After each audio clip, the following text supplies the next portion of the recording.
야담과 옛날 이야기 가득한 백세야담. 정말 재밌어요. 저처럼 구독과 좋아요 잊지 말고 꼭 눌러주세요. 한양에서 멀리 떨어진 강호의 끝자락. 산속 깊은 곳에 암자가 하나 있었습니다. 절이라고 하기에는 민망할 만큼 아주 초라하였지요. 그곳에는 선승 한 명이 묵묵히 부처님의 가르침을 받고 있었습니다. 속세와 인연을 끊고 살아간 지가 벌써 10년이 지났답니다. 스님의 진짜 이름은 박가. 몰락한 양반댁의 머슴으로 살다가 갑작스러운 연유로 암자로 왔다고 전해졌습니다. 박가는 아무 말을 안 하고 있지만 양반댁 아씨와 야반도주를 했다가 들켰다는 소문이 돌았습니다. 불경을 하는 스님으로서는 있을 수 없는 일이었지요. 하지만 큰 스님은 10년 동안 박가에게 아무것도 묻지 않았습니다. 박가는 그저 묵묵히 부처님의 가르침을 받고 살아왔습니다. 그러던 어느 날이었습니다. 시장에 들렀다 산을 오르는 길에 이상한 신음소리가 들리는 것이었습니다. 소리를 따라가다 보니 웬 젊은 여인이 쓰러져 있는 것이 아니겠어요. 박가는 너무 놀라 쓰러진 여인을 살펴보았습니다. 여종으로 보이는데 일단 너무 추워 보였지요.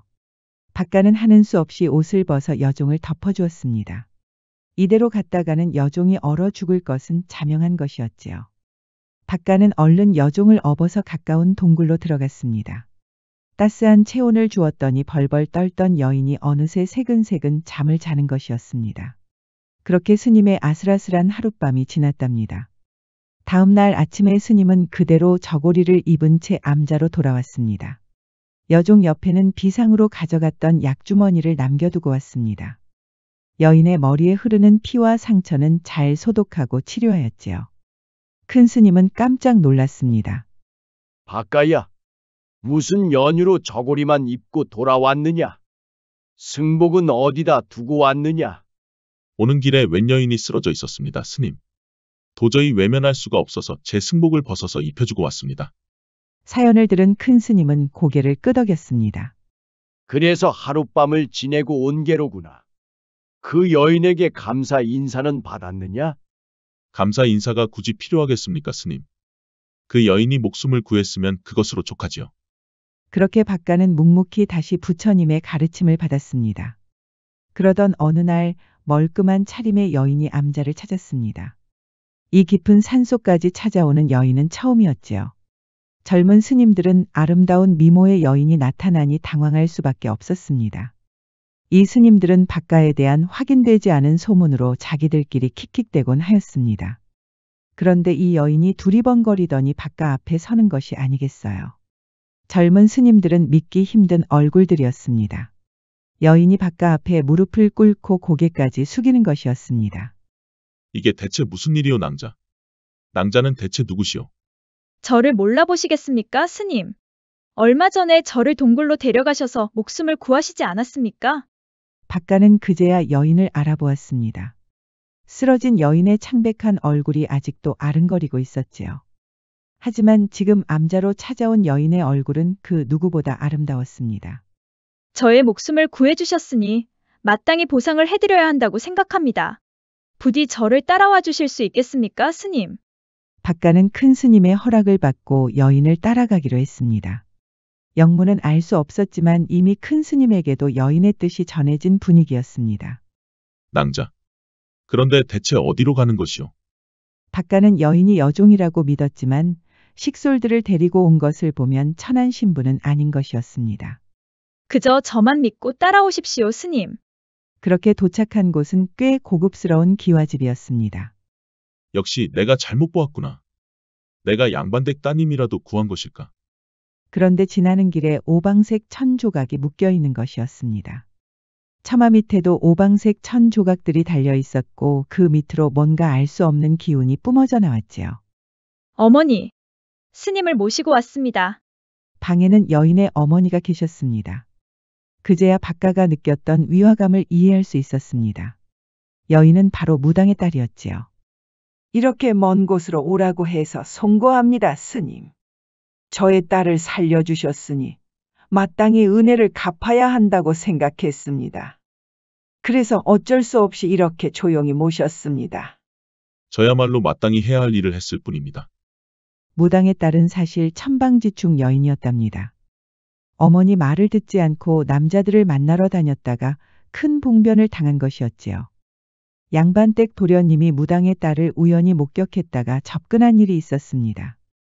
여인은 큰 의도 없이 거절했으나 양반댁 도련님은 앙심을 품고 보쌈을 한 것이었지요. 그렇게 보쌈을 당한 여인은 크게 저항하다가 산에서 굴러서 큰 부상을 당한 것이었습니다.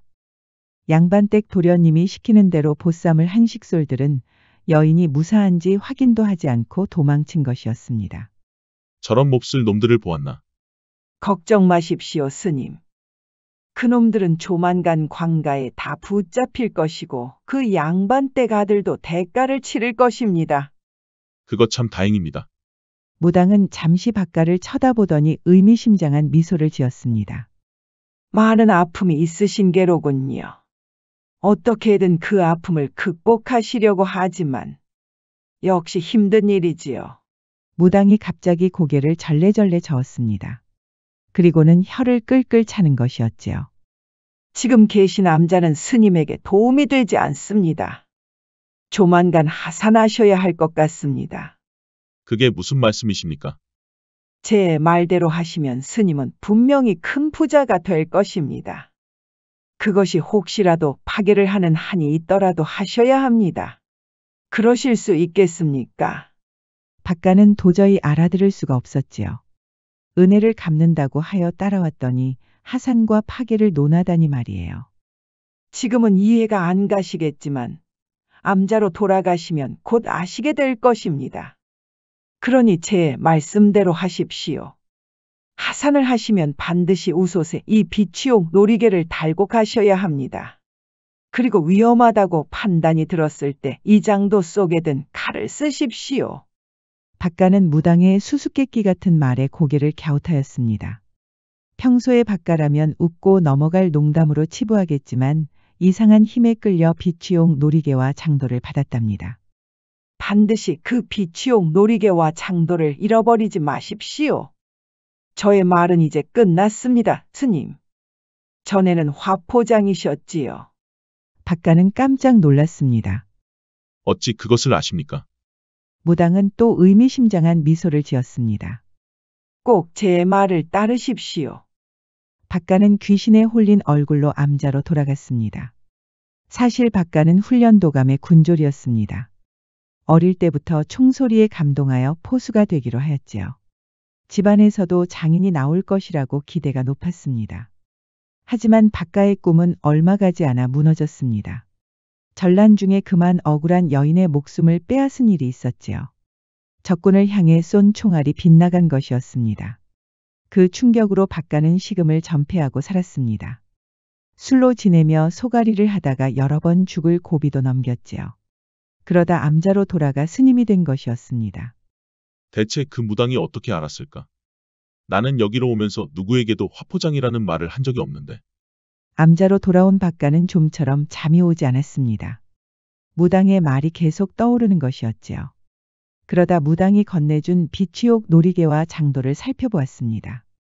그런데 이게 무슨 일인지 밖에서 요란한 소리가 들리는 것이었습니다. 밖을 나가보니 웬 험상궂은 사내가 행패를 부리는 것이었습니다. 박가는 화들짝 놀랐습니다. 전란 중에 박가의 총에 맞은 여인의 아버지였지요. 사내가 원하는 것은 단 하나였습니다. 박가 같은 인간이 스님이 될 자격이 없다는 것입니다. 사내는 전란이 끝나고 박가를 찾기 위해 전국을 다녔습니다. 박가가 스님이 됐을 것이라고는 상상도 하지 못하다가 이렇게 어렵게 찾아낸 것이었지요. 박가가 몰락한 양반댁에 머슴살이를 했다든가 양반댁 아씨와 야반도주를 했다는 소문은 역시 모두 거짓이었습니다. 스님들은 큰 충격을 받았습니다. 일부 스님들은 박가에 대해 오해한 일이 미안하여 고개를 숙이고 말았지요. 오히려 전란 중에 큰 아픔을 겪은 젊은 청년이었으니까요. 박가야, 결국 일이 이렇게 되었구나. 송구합니다, 스님. 10년 동안 저를 아껴주셨는데 이렇게 하산할 운명이었나 봅니다. 박가야, 나는 네가 여인과 야반도주를 하였든 억울한 여인에게 총을 쐈든 상관하지 않았다. 불도를 구하고자 하는 너의 신념은 충분히 증명됐기 때문이다. 그리하여 10년 동안 아무 질문도 하지 않았단다. 박가는 눈물을 흘렸습니다. 박가야, 어디를 가든 너의 지조는 절대 흔들리지 않을 것이니 이번 하산이 너에게 오히려 전화위복이 될 것으로 믿는단다. 박가는 그렇게 하산을 할 수밖에 없었습니다. 방에서 짐을 꾸리는데 번뜩 떠오르는 것이 있었습니다. 하산을 하시면 반드시 우솥에 이 비치용 놀이개를 달고 가셔야 합니다. 반드시 그 비치용 놀이개와 장도를 잃어버리지 마십시오. 바로 무당의 한 말이었습니다. 박가는 다시 그 비취옥 놀이개와 장도를 살펴보았지요. 그거 참 신기하구나. 그 무당은 어찌 내가 하산할 줄 알았을까? 시기가 어찌 이리 딱 들어맞을 수가 있을까? 박가는 신기한 얼굴로 비취옥 놀이개를 우솥에 달았습니다. 장도 역시 품 안에 넣어 절대로 잃어버리지 않도록 하였지요. 그렇게 암자를 떠나 산에서 내려오고 있었습니다. 10년 만에 속세로 돌아오니 감회가 새로웠지요. 갈 곳이 없던 박가는 마침 허기가 지던 터라 주막에 들렀습니다. 아이고, 이렇게 스님이 내려오신 건 참 오랜만이구려. 무슨 연유로 이 시간에 스님이 이런 주막까지 오셨을까? 박가는 이제 모든 것을 내려놓았지요. 이제 스님도 아니니 편하게 말을 하려고 하는 그때 갑자기 아기의 울음소리가 들리는 것이었습니다. 아이 엄마는 얼른 박가에게 다가오는 것이었습니다. 아이가 병이 들었으니 고통을 멈추게 해달라는 것이었습니다. 박가는 난감하였지요. 이제 스님도 아닌데 염주라도 굴리면 사기꾼으로 오해를 받을 수도 있으니까요. 하지만 아이 엄마가 워낙 간절한 것이었습니다. 그리하여 어쩔 수 없이 염주를 굴렸지요. 아이 엄마는 그제야 안심하고 눈물을 흘렸습니다.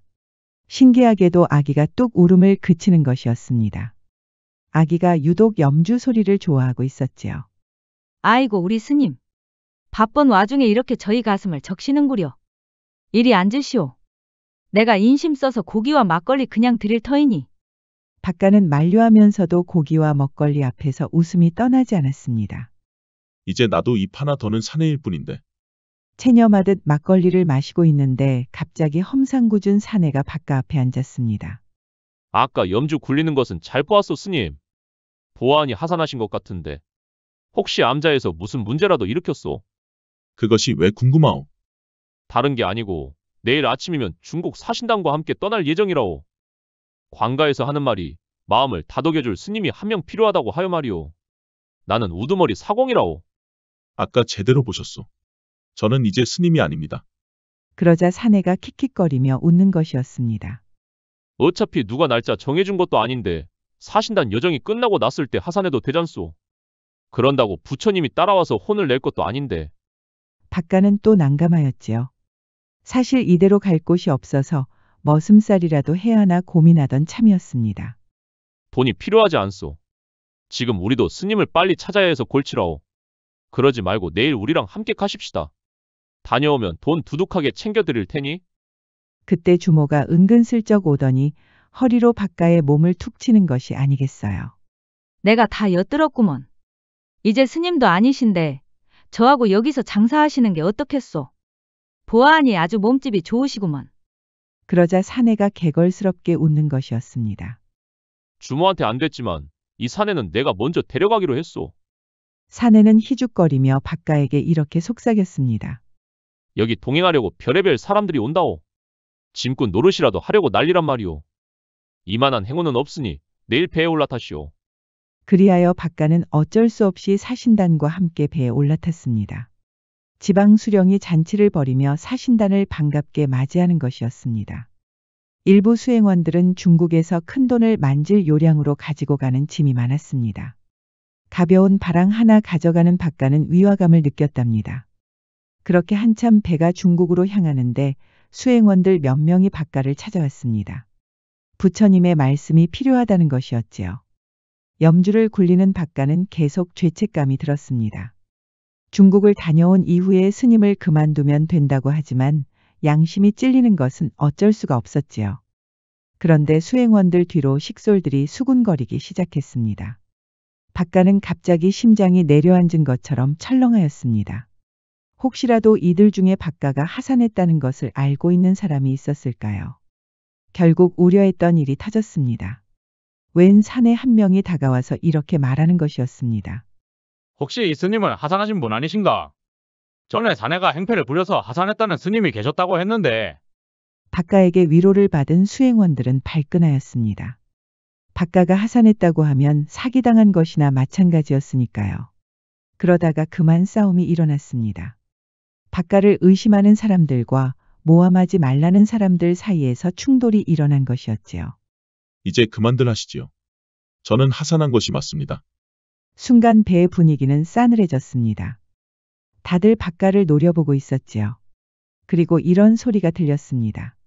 중놈이 하산을 했으면 그것도 업보가 아니던가. 그때부터 사람들은 박가를 못마땅히 여기는 것이었습니다. 스님이 아니라고 하니 더는 위로를 받을 필요도 없는 것이었지요. 주위에서 아픈 사람이 나오면 그것이 박가의 탓이라는 말도 돌았습니다. 박가는 새삼 각박한 세상이 원망스러웠답니다.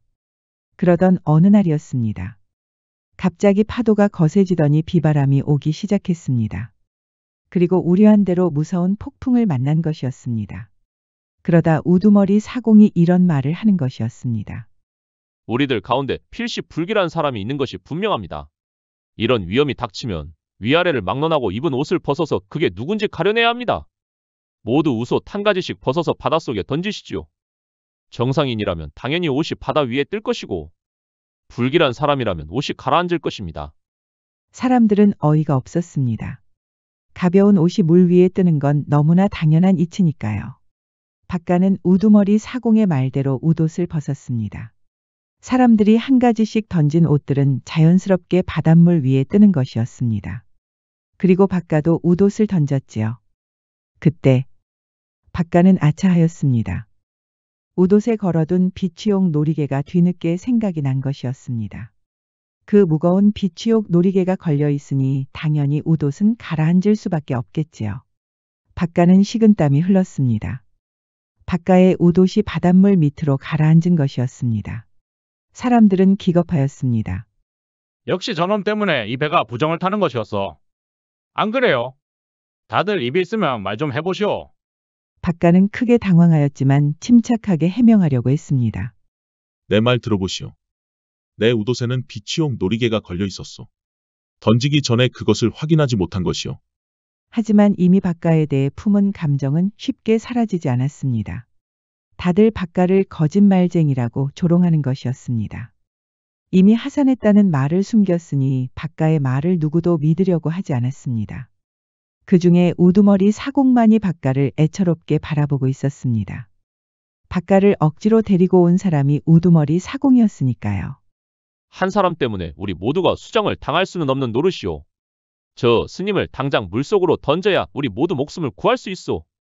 박가는 갑자기 몸이 움츠러들었습니다. 말이 끝나기가 무섭게 사람들이 당장이라도 박가를 끌어낼 기세였습니다. 그때 우두머리 사공 눈에 무엇인가 들어왔습니다. 다들 박가를 끌어내려고 난리를 치고 있을 때 우두머리 사공이 다시 사람들의 이목을 끌었습니다. 저기 섬 하나가 보이는구려.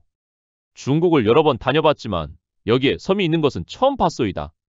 우리 모두 목숨을 잃을 수는 없지만 그렇다고 저 스님을 낭떠러지로 떠밀 이유도 없지 않겠소. 그러니 스님을 저 섬에 두고 떠납시다. 우두머리 사공이 박가를 살릴 만한 묘안을 겨우 찾아낸 것이었습니다. 박가는 죽을 위기를 모면한 셈이었지요. 그리하여 박가는 섬에 홀로 남게 됐습니다. 우두머리 사공은 조용히 박가 옆으로 와서 속삭였습니다. 내가 곧 데리러 올 터이니 기다리고 계시오. 우두머리 사공은 식량과 옷가지 등 필수품을 던져주었습니다. 그렇게 겉으로는 박가에게 모질게 구는 것처럼 행동한 것이었지요. 박가는 안심하는 사람들의 표정이 너무나 야속한 것이었습니다. 그렇게 박가는 조개와 소라를 줍고 개구리나 메뚜기를 잡아서 허기를 채웠습니다. 이 외딴 섬에서 송장 신세를 질 것이라고는 상상도 못하였지요. 그러니 비취용 놀이개를 줬던 무당이 원망스러울 수밖에 없었습니다. 박가의 품에는 여전히 장도가 있었습니다. 화가 난 박가는 그 장도를 바닷속으로 던지려다 꼭 참았습니다. 비취용 놀이개 때문에 이 꼴이 됐지만 장도는 이상하게 손에서 떠나지 않는 것이었습니다. 은혜를 갚는다고 하더니 이게 대체 무슨 날벼락이란 말인가? 설마 그 무당이 날 죽이려고 작정이라도 한 것인가? 그래도 그렇지. 나를 구해줬는데 어찌 이런 짓을 한단 말인가? 일주일이 지나고 박가도 어느새 이 외딴 섬에서 적응을 마칠 때였습니다. 주변에 있는 돌을 모아서 바람막이를 만들고 마른 풀과 짚을 이용해 움막을 지어 자고 있었답니다. 해가 떨어지면 외딴 섬이 너무나 고요하여 더 긴장이 됐습니다. 특히 밤만 되면 뭔가 쿵쿵거리는 소리가 들려서 너무 무서운 것이었습니다. 그런데 갑자기 이게 무슨 소리인지 저벅저벅 누군가 다가오고 있었습니다. 박가는 제발 이게 꿈이길 빌었습니다. 일주일 동안 지내면서 사람의 기척은 전혀 느끼지 못했으니까요. 게다가 이런 섬에 누군가 살고 있다는 것은 말이 안 되는 것이었습니다. 그런데 이게 대체 무슨 소리인지 박가는 벌벌 떨면서 눈을 떴습니다. 그리고는 품 안에 있던 장도를 꺼냈지요. 그나마 다행히 박가에게 가진 무기라고는 장도밖에 없었습니다. 박가는 움막 밖으로 나와 조심히 고개를 내밀었답니다. 그런데 이게 무슨 일인지 박가 앞에 웬 여인이 있는 것이 아니겠어요. 이런 외딴 섬에 사람이 있다는 것도 놀라운데 그것도 대단한 미모의 여인이 있는 것이었습니다. 여인의 이름은 단심. 아버지가 억울하게 영모에 연루되어 멸문당한 집안의 딸이었습니다. 단심과 두 자매만이 살아남아서 이 섬에 들어왔지요. 친척이 사는 마을에 갔다가 풍년을 위한 인신공양에 쓰일 위험도 처했습니다. 마을 어른들의 도움으로 밤에 배를 타고 탈출하였지요. 그러다 이 외딴 섬에 정착한 것입니다. 박가는 눈으로 보고도 믿을 수가 없었습니다. 단심과 두 자매는 선녀처럼 너무나 아름다운 것이었습니다. 멸문당한 집안의 딸이라고 하니 더 믿기기 힘들었지요. 단심도 박가의 사연을 듣고 눈물을 흘렸습니다. 도련님께서도 산전수전을 겪고 이 섬에 오셨군요. 어쩌면 우리 자매들과 비슷한 아픔이 있는 것 같습니다. 대체 이 외딴 섬에 얼마나 계신게요? 벌써 수년이 지난 것 같습니다. 멸문당한 집안이니 어느 누구도 우리를 찾지도 않습니다. 아예 여기서 정착하는 것이 낫겠지요. 그런데 밤에는 정말 무서워서 돌아다닐 수가 없습니다. 아무래도 밤은 어두우니 말이요. 그런 것이 아니오라. 실은 이 외딴 섬에는 아주 무서운 것이 있습니다. 박가는 단심이와 자매들을 따라 그녀들이 사는 초가집으로 갔습니다. 지금까지 외딴 섬에 살면서 이렇게 중앙 깊은 곳으로 간 적은 없었습니다. 사실 밤마다 들려오는 쿵쿵거리는 소리가 무서워서 꼼짝도 하지 못한 것이었지요. 이곳은 저희 남매가 힘겹게 지어서 만든 집입니다. 다행히 그 요망한 것이 여기까지 쳐들어오지는 않습니다. 요망한 것이라고 하였소. 그렇습니다. 실은 우리 자매는 이곳 외딴 섬에 온 이후로 고기 맛을 보지 못했습니다. 그 요망한 것이 짐승들을 닥치는 대로 잡아가니까요. 대체 그 요망한 것이 무엇인데 그러는 것이요? 제가 설명할 수는 없고 그냥 두 눈으로 직접 보시는 게 나을 것 같습니다. 그리하여 박가는 세 자매와 함께 초가집에서 지내기로 하였습니다. 그리고 밤이 될 때까지 기다렸지요. 그런데 이게 무슨 일인지 지진이라도 난 것처럼 지면이 크게 흔들리는 것이었습니다. 단심이는 박가를 데리고 밖으로 나왔습니다. 눈앞에 펼쳐진 장면은 도저히 믿기기 힘들었습니다. 큰 이무기가 나와서 짐승들을 닥치는 대로 잡아가는 것이었습니다. 이무기가 지나갈 때마다 도랑이 크게 생길 정도였답니다.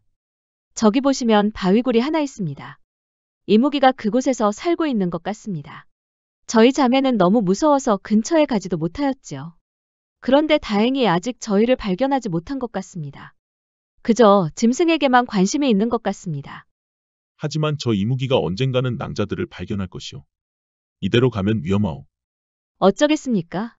저희에게 날카로운 무기 같은 것도 없습니다. 칼이 있더라도 저 큰 이무기와 어찌 상대할 수 있겠습니까? 그때 박가 머릿속에 스친 것이 하나 있었습니다. 바로 무당이 건네줬던 장도였지요. 박가는 장도를 꺼내 그 안에 있는 칼을 뽑았습니다. 그러자 단심이와 자매들이 깜짝 놀라는 것이었습니다. 박가는 얼른 자매들과 함께 대나무를 모아서 예리하게 깎았습니다. 자매들이 열심히 대나무를 모아왔고 박가는 바로바로 대나무를 장창 형태로 깎는 것이었습니다. 초가집에 다행히 스님이 입는 옷도 있었지요. 도련님 계획대로 이무기가 지나는 길 여기저기에 대나무를 설치해 놓았습니다. 이무기가 함정에 걸릴까요? 박가는 확신할 근거는 없었지만 무당이 건넨 장도의 행운이 깃들었다고 믿었지요. 도련님, 이제 자야 할 시간입니다. 우리 자매 곁을 지켜주시겠습니까? 낭자들을 지켜드리는 건 당연하지요. 박가는 얼굴이 빨개졌습니다. 이렇게 아름다운 여인들과 하룻밤을 지낼 일은 평생 없을 줄 알았지요. 도련님, 저희는 그동안 너무 외로웠답니다. 밤만 되면 추워서 우리 자매들끼리 안고 잤지요. 하지만 우리 도련님이 계시니 더 따뜻하겠지요? 박가는 침을 꿀꺽 삼켰습니다. 그날 밤에 박가는 자매들의 온기를 느낄 수 있었습니다. 자매들이 박가의 품에 깊숙이 들어오니 잠을 잘 수가 없을 정도였지요. 그때 밖에서는 이무기의 괴상한 소리가 들렸습니다. 박가는 이무기의 비명이라고 짐작하였지요. 다음 날 아침에 일어나 보니 짐승들이 살아 있었습니다. 자매들은 눈물을 흘리며 기뻐하였습니다. 성공입니다, 도련님. 박가와 자매들은 바위굴로 천천히 들어가 보았습니다. 그곳에는 많이 아파 보이는 이무기가 누워 있었지요. 얼마 가지 않아 이무기는 비늘만 남기고 사라졌습니다. 그런데 이게 무슨 일인지. 이무기 뱃속에 있던 옥과 붉은 구슬 따위가 쏟아지는 것이 아니겠어요. 박가는 너무 놀라 입을 다물지 못하였답니다.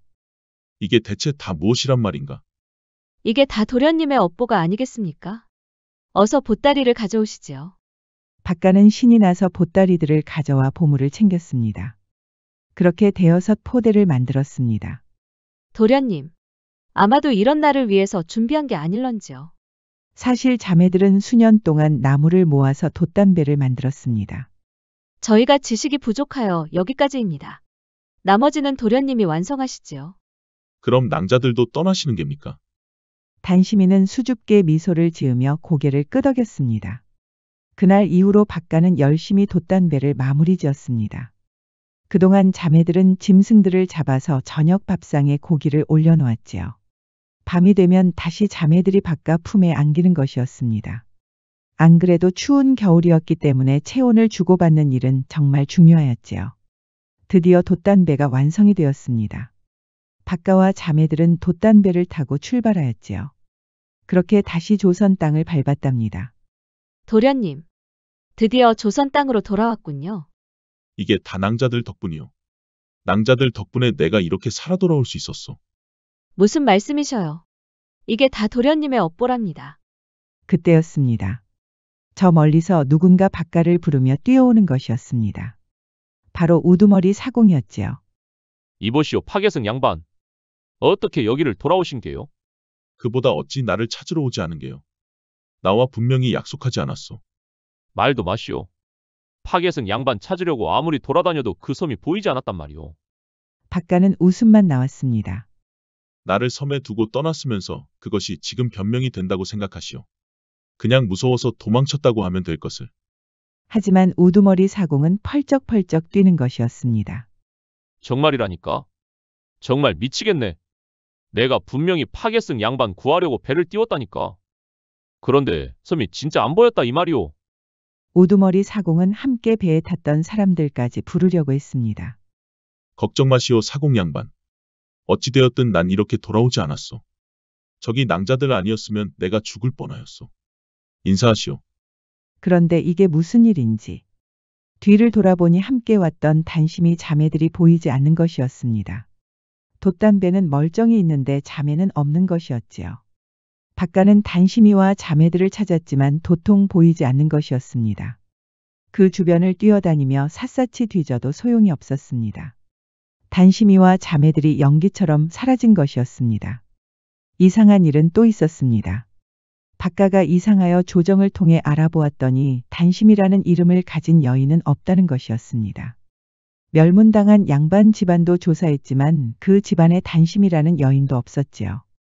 내가 설마 꿈을 꾼 것인가? 박가는 너무 이상하여 우두머리 사공과 함께 다시 배를 탔습니다. 정말 우두머리 사공의 말대로 섬은 없었습니다. 이건 정말 귀신이 고칼 노르다니오. 분명히 그날 섬이 있었는데 말이오. 파겟은 양반이 함께 있었다던 그 자매들은 진짜 있기는 한 거요? 돌이켜보면 단심이와 자매들이 바깥 품에 안긴 것도 이상하였습니다. 그것이 실은 추워서 얼어 죽을 수 있는 바깥을 살리기 위한 것이었을까요? 바깥은 그렇게 금이환영했습니다. 이무기 뱃속에 있는 보물로 엄청난 부자가 된 것이었지요. 하지만 바깥은 검소한 삶을 살기로 했습니다. 먼저 자신이 쏜 총에 희생을 당한 여인의 집안에 큰 보상을 하였습니다. 평생 먹고 살 수 있는 돈과 땅도 넘겨주었지요. 바깥의 이야기는 임금에게도 전해졌습니다. 전란으로 인해 피해를 입은 백성에게 보상을 하였다니 임금에게도 큰 감동을 준 것이었습니다. 안 그래도 전란으로 인해 보상을 할 길이 막막했던 터에 정말 감격할 이야기가 전해졌구나. 박가는 비록 파괴승이지만 10년 동안 암자에서 묵묵히 부처님의 가르침을 받은 사람이니라. 암자에서 많은 공부를 하였으니 글과 경전, 필사에도 익숙하고 능할 것이니라. 그리하여 박가에게 교서관 도사에 임하겠느니라. 박가는 이제 조선시대에서 문서 정리와 편찬, 감독 역할까지 하는 큰 직책을 맡은 것이었습니다. 회과천선이라는 말이 있지요. 잘못을 뉘우치고 착한 일을 하는 것을 말합니다. 박가는 자신의 잘못에 대한 대가로 10년을 암자에 있었습니다. 한번 먹은 마음이 흔들리지 아니하는 불효불굴의 다짐이었지요. 지금까지 백세야담 7번째 이야기였습니다. 백세야담 많이 사랑해 주세요. 구독과 좋아요, 알림 설정도 잊지 마시고 꼭 눌러주세요. 애정이 담긴 댓글도 많이 부탁드립니다. 야담과 옛날 이야기 가득한 백세야담 어떠셨나요? 앞으로도 재밌고 감동적인 이야기가 가득하니 많이 기대해 주세요. 다음 이야기는 상복을 입은 외상 손님입니다. 과부를 따라다니는 이 외상 손님의 정체는 무엇일까요? 우리 백세야담 계속해서 지켜봐 주세요. 옛날 옛적에 아주 찢어지게 가난한 과부가 살았습니다. 다행히 양반댁에서 혼담이 들어왔지만 1년도 가지 않아서 신랑이 병들어 세상을 떠나고 말았지요. 주변에서는 신랑을 잡아먹은 여자라고 손가락질을 하였답니다. 그 때문에 충격을 받은 부모도 얼마 가지 않아 세상을 등지고 말았습니다. 시부모 역시 곱게 볼 리가 없었지요. 과부는 한 푼도 받지 못하고 그대로 쫓겨나고 말았습니다. 고향으로 돌아온 과부에게 남은 건 할아버지와 할머니가 남겨준 작은 땅이었습니다. 그마저도 잃으면 안 된다고 부모님이 노발대발하신 적은 있지만 이제는 부모님도 떠난 마당이니 도리가 없는 것이었지요. 과부는 그 땅을 팔아서 작은 주막을 열기로 했습니다. 과부가 태어나서 제대로 배운 건 없지만 어머니 손맛을 어깨 넘어 배워서 음식 솜씨는 자신이 있었지요. 작은 땅을 팔아서 얻을 수 있었던 주막은 먼 지방의 변두리였습니다. 이렇게 구석진 곳에 손님이 올 수가 있을까? 아니지. 사람들이나 드나들기나 할까? 과부는 처음부터 의욕이 꺾였지만 손님 단 한 명이라도 최선을 다하기로 하였습니다. 그렇게 주막을 처음 열었는데 과부는 깜짝 놀라고 말았습니다. 상복을 입은 남자가 또벅또벅 걸어오는 것이 아니겠어요. 장사 첫날에 상복 입은 남자라니. 과부는 너무나 기분이 나쁜 것이었습니다. 그런데 예전에 할머니가 해줬던 말이 떠올랐습니다. 옛날에는 장사를 할 때 상복 입은 사람이 들어오면 재수가 좋았다는 것입니다. 성인이 된 이후에는 할머니도 뵙지 못하고 있고 있었는데 마침 상복 이야기가 떠오른 것입니다. 과부는 공손히 다가가서 손님을 맞이했습니다. 저의 첫 손님이십니다. 무엇을 드릴까요? 팥죽 하나 주시오. 과부는 의아했습니다. 보통 주막에 오는 손님들은 국밥이나 술을 찾는 경우가 많으니까요. 그런데 과부는 이상하게 예감이 좋았습니다. 정말 할머니 말씀대로 되면 얼마나 좋을까? 과부는 예전 어머니가 해주셨던 팥죽을 기억하고 있었습니다. 그렇게 정성스럽게 만든 팥죽이 나왔지요. 상복을 입은 손님은 팥죽을 한 수저씩 뜨더니 미소를 머금는 것이었습니다. 과부는 기분이 좋았지요. 정말 잘 먹고 가오. 혹시 외상도 가능하오? 첫 손님부터 외상이라니. 첫 장사부터 기분 나쁠 일이었지만 과부는 괴념치 않았습니다. 물론 가능합니다. 소중한 분을 잃으셨는데 힘내십시오. 저도 이렇게 힘을 내서 장사를 하고 있습니다. 하지만 상복 입은 남자는 대답은 하지 않고 미소만 지었습니다. 그렇게 숲속으로 유유히 사라지는 것이었지요. 그런데 이게 무슨 일인지. 다음 날 아침부터 거짓말처럼 손님들이 찾아오는 것이었습니다.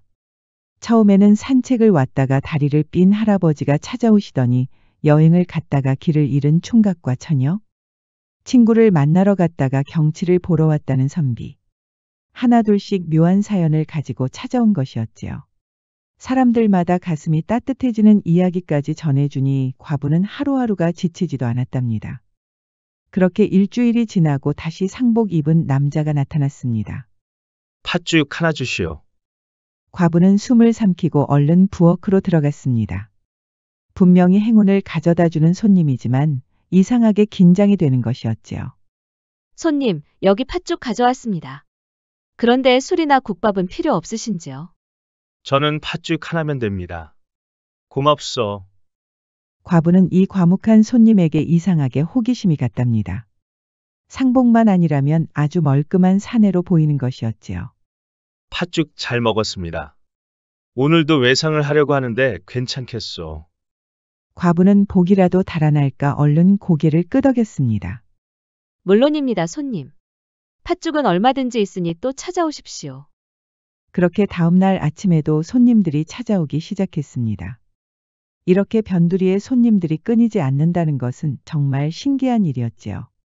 그러던 어느 날이었습니다. 수상한 차림의 사내들이 주막을 찾은 것이었습니다. 얼핏 보기만 해도 죄를 짓고 도망을 친 죄인들 같았지요. 과부는 잔뜩 긴장하고 말았답니다.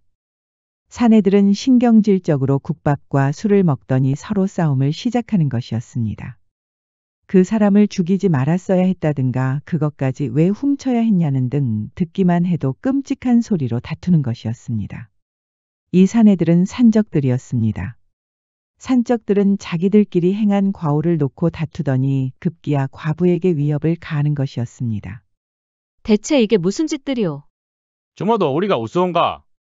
입에 있으면 말을 좀 해보시지. 사내들은 이미 취해서 제정신이 아니었습니다. 그때 조용히 국밥을 먹던 청년이 끼어들었습니다. 이보시게. 술을 마실 것이면 잠자코 있을 것이지. 왜 가만히 있는 주모에게 시비를 거는 것인가? 니놈은 뭔데 끼어드는 것이야? 결국 사내들끼리 싸움이 벌어졌습니다. 손님들은 무서워서 주모가 있는 부엌 쪽으로 도망치는 것이었지요. 국밥을 먹던 청년은 덩치를 이용해서 산적들을 몰아냈습니다. 취한 산적들은 제대로 싸워보지도 못하고 주저앉고 말았지요. 그렇게 산적들은 관가에 온 포졸들에게 붙잡혔습니다. 예상한 대로 양반댁을 상대로 강도를 저지른 것이었지요. 계속 숨어 다니다가 과부가 일하는 변두리까지 도망친 것이었습니다. 주모, 많이 놀라셨지요? 내가 무식하긴 해도 힘이 좀 괜찮지. 청년의 이름은 삼복. 며칠 전까지 머슴살이를 하다가 홀로 서기를 한 사람이었습니다. 양반댁에서 아무리 일을 해도 소장농도 주지 않으려고 하자 크게 화를 내고 나온 것이었지요. 삼복이 덕분에 살았네요. 갈 곳 없으면 여기 주막에서 일하는 건 어때요? 마침 과부는 일손이 부족했답니다. 끊이지 않는 손님 때문에 정신이 하나도 없는 것이었지요. 그거 듣던 중 반가운 소리구먼. 안 그래도 우리 과부 보고 싶어서 매일 찾아왔는데. 과부는 바로 얼굴이 빨개졌습니다. 삼복이도 난생 처음으로 여인에게 고백을 한 터라 남자답지 않게 창피해서 말을 잇지 못하는 것이었지요. 그날부터 삼복이는 주막에서 열심히 일했습니다. 얼마 가지 않아 삼복이는 과부를 안았지요.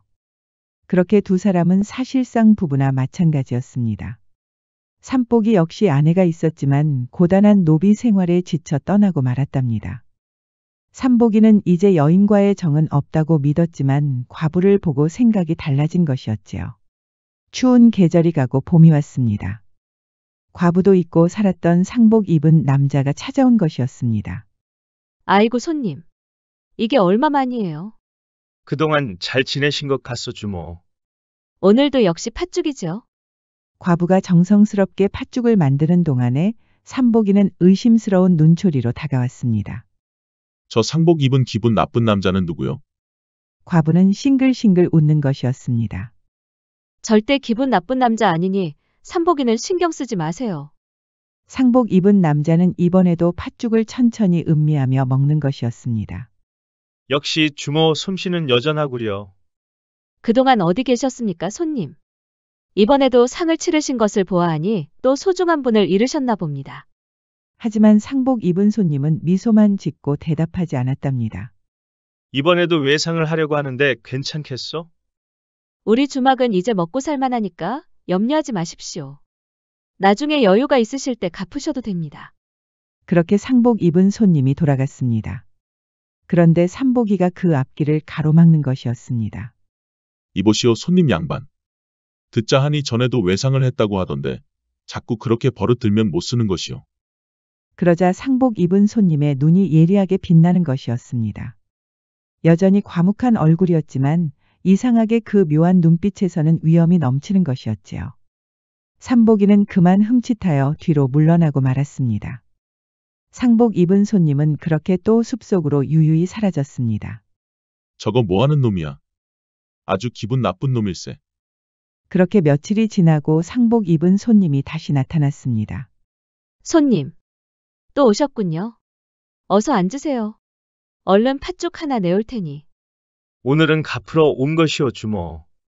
갚으신다고요? 그럼 팥죽은 안 드시려고요? 그렇소. 3번 외상을 했으니 여기 300냥 드리겠소. 돈을 받은 과부는 그냥 멀뚱히 서 있었답니다. 상복을 입은 손님은 그렇게 미소를 머금고 사라졌습니다. 그 뒤로 삼복이가 기다렸다는 듯이 튀어나왔습니다. 저놈 봐라. 내가 전에 경고를 했더니 바로 돈을 갚는구먼. 삼복이가 경고를 했다고. 왜 그랬어? 과부가 화를 내자 삼복이는 머쓱하였습니다. 아니 왜 그래. 3번이나 외상을 한 놈을 그대로 두면 쓰나. 내가 한번 따끔하게 말한 것뿐인데. 실은 겁이 나서 별소리도 못했는데 말이에요. 이렇게 삼복이는 가끔 허풍기를 보였지요. 그러던 어느 날 한양에서 돈 꽤나 만졌다는 송대감이 나타났습니다. 송대감이 이 변두리에 온 이유는 바로 과부의 주막 때문이었지요. 장사가 잘 된다는 소문이 한양까지 퍼진 것이었습니다. 주모 음식 솜씨가 아주 기가 막히는구려. 이쯤 되면 한양으로 나가도 괜찮지 않겠소. 그게 무슨 말씀이십니까? 누구신지요? 나는 한양의 송가라고 하오. 여기가 장사 잘 된다는 소문에 이렇게 한 걸음에 달려왔다오. 여기를 아주 큰 돈에 사려고 온 것이오. 과부는 갑작스러운 제안에 웃음이 나오는 것이었습니다. 저는 여기서 장사하는 것이 좋습니다.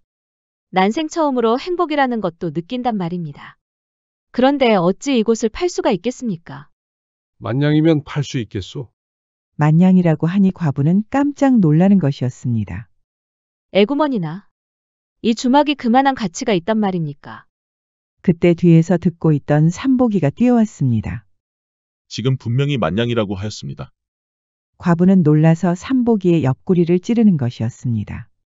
이 주막은 우리 주모가 열심히 일궈낸 곳입니다. 만냥도 사실적은 돈이지요. 그러자 송대감은 불쾌한 듯 눈살을 찌푸리는 것이었습니다. 그러자 삼복이가 거래가 깨질까 두려웠는지 손사래를 치는 것이었습니다. 대감마님께서 주시는 만냥도 당연히 가치가 있지요. 그만큼 이 거래가 중요하다는 말씀을 드리는 것입니다. 과부는 삼복이를 끌고 부엌으로 갔습니다. 삼복이 지금 뭐 하는 거야? 누구 마음대로 이 주막을 판다는 거야? 만냥이라고 하잖아 만냥. 이만한 기회가 언제 또 온다고 그러나. 그러지 말고 이 주막 팔아버리고 한양으로 뜹시다. 한양에서 장사하면 더 대박이 날 것이 아니겠소. 주모 음식 실력이라면 이만한 주막 10채도 살 수 있을 것이야. 과부는 삼복이를 말릴 수가 없었습니다. 자기가 마음대로 송대감을 만나서 거래를 하려는 것이었지요. 과부는 겨우 2사람을 말리고 잠시 생각할 시간을 갖기로 하였습니다. 그날 밤 과부는 밖으로 나와서 달빛을 바라보고 있었습니다.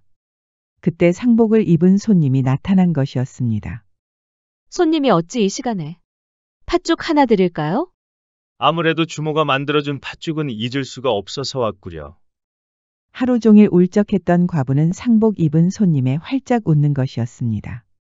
상복 입은 손님은 미소를 머금으며 팥죽을 입안에 넣었습니다. 팥죽을 거의 다 먹은 손님은 처음으로 과부에게 눈길을 주는 것이었습니다. 무슨 고민이라도 있는 것 같구려. 과부는 한숨을 쉬었습니다. 사실 한양에서 웬 영감이 오셨는데 이 주막을 사고 싶다고 합니다. 아주 비싼 값으로 말입니다. 주막 일이 이제 지친 게요. 그럴 리가 있겠습니까? 저에게 처음으로 살아갈 이유를 찾아준 곳이 바로 이 주막입니다. 그런데 다만 삼복이가 자꾸 팔라고 하니 어찌할 바를 모르겠습니다. 손님은 수저를 조심스럽게 내려놓았습니다. 그 사람이 주모에게 소중한 사람이요? 과부는 쉽게 입을 열지 못했습니다. 삼복이는 자신을 위해서 주막을 지켜준 사람이었지요. 그렇다고 해서 삼복이 마음대로 주막을 판다는 것도 싫었답니다. 그 사람 말대로 주모의 실력을 믿으면 되는 게 아니겠소. 자신이 있으면 한양에 가서 장사를 더 크게 해보시오. 손님도 그렇게 생각하십니까? 주모의 실력만 믿으면 되는 일 아니겠소. 그렇게 과부는 용기를 내어 주막을 팔았답니다. 삼복이는 뛸 듯이 기뻐했지만 과부는 발이 떨어지지 않아 하염없이 눈물이 흘렀지요. 과부와 삼복이가 떠난 주막은 하루아침에 사라졌습니다. 송대감이 허름한 주막을 다 헐어버리고 새로 지은 것이었지요. 머슴들과 여종들까지 불러서 아주 성대하게 첫 장사를 시작했습니다. 그런데 이게 무슨 일인지 아침부터 손님이 한 명도 들어오지 않는 것이었습니다. 이게 대체 무슨 일이냐? 그 많던 손님들이 왜 오지를 않는 게야? 그렇게 파리만 날리는 게 일주일이었습니다. 송대감은 도저히 믿을 수가 없었습니다. 이거 내가 완전히 속은 게 아닌가? 그럴 리가 없는데.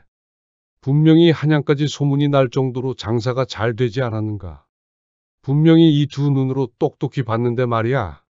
그때였습니다. 상복을 입은 손님이 나타난 것이었습니다. 송대감은 첫 손님이라고 하니 헐레벌떡 뛰어나왔습니다. 그런데 재수가 없게 상복을 입은 남자가 서 있는 것이었습니다.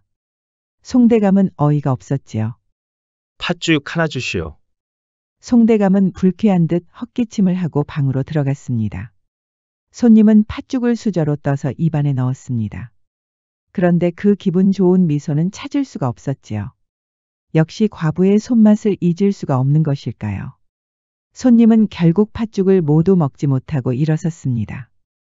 여기 외상을 하려고 하는데 괜찮겠소. 그러자 방에 있던 송대감이 뛰쳐나왔습니다. 이놈이 미쳤나? 안 그래도 장사가 안 돼서 미치겠는데 어디 외상을 하려고 들어. 죽고 싶지 않으면 당장 가서 돈 가져와. 송대감이 손님의 멱살을 잡는 것이었습니다.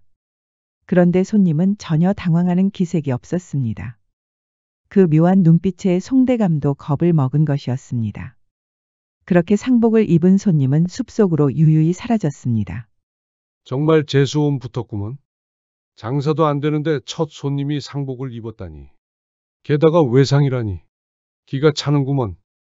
그날 이후로도 손님은 한 명도 오지 않았습니다. 송대감은 결국 하루라도 빨리 주막을 팔아야 할 지경이었지요. 손해가 막심한 것이었습니다. 하지만 이렇게 장사가 안 되는 주막을 누가 사려고 할까요? 성대하게 지어놓은 주막에 모두들 손가락질을 하는 것이었습니다. 다들 송대감의 아둔한 머리를 욕하는 것이었습니다.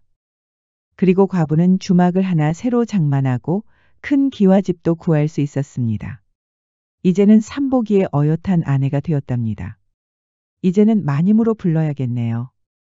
마님은 이제 한양에서 제일 가는 주모가 되었답니다.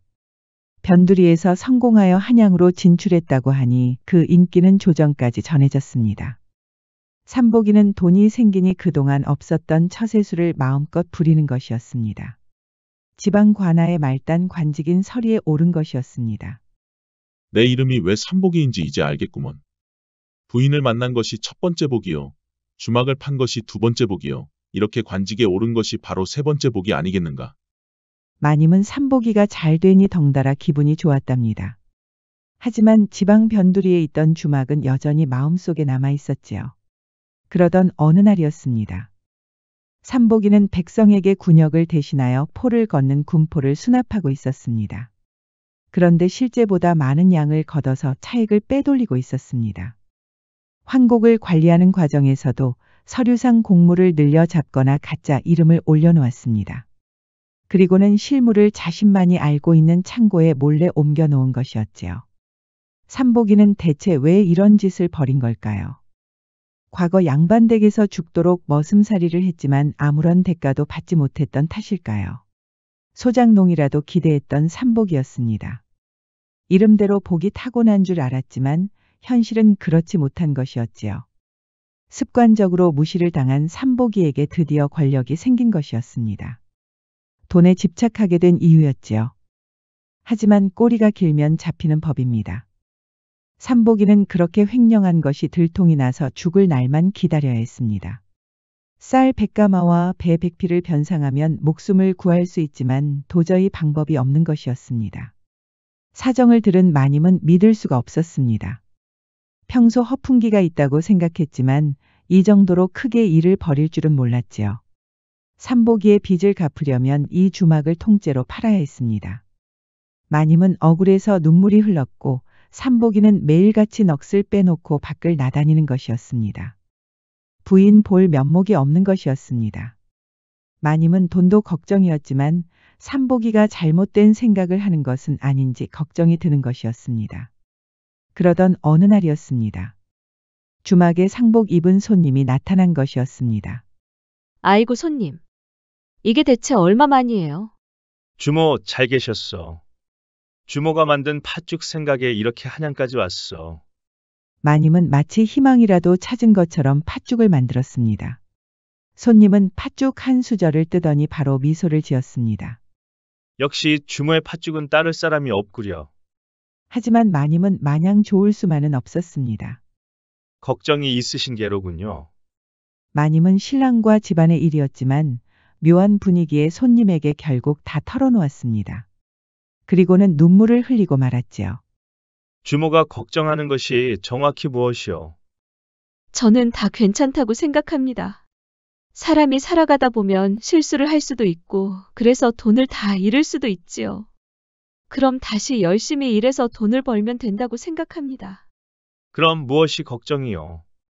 그 사람이 마음을 잡지 못하고 방황하는 것입니다.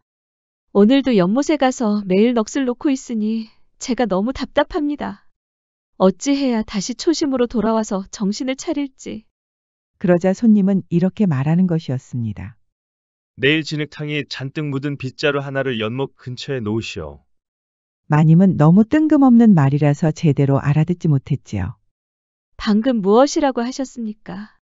진흙탕이 잔뜩 묻은 빗자루 하나를 내일 연못 근처에 놓으라고 하였어. 주모의 서방님이 보는 곳에 놓으라는 뜻이오. 그렇게 상복 입은 손님은 또 숲속으로 유유히 사라졌습니다. 마님은 일단 손님이 시키는 대로 했습니다. 빗자루를 진흙탕에 잔뜩 묻혀서 연못 근처에 몰래 놓았지요. 그렇게 해가 떨어지고 삼복이가 나타났습니다. 삼복이는 우려한 대로 연못에 뛰어내리려고 했습니다. 그런데 옆에 진흙탕이 묻은 빗자루가 자꾸 신경이 쓰이는 것입니다. 누가 저렇게 멀쩡한 빗자루에 진흙탕을 잔뜩 묻힌 거야. 삼복이는 빗자루를 물에 깨끗이 씻었습니다. 그리고는 햇볕에 잘 마르도록 놓았지요. 그렇게 빗자루에 신경을 쓰다 보니 그날 하루는 집으로 돌아갔습니다. 부인에게 눈치가 보여 몰래 방으로 들어와 눕는 것이었습니다.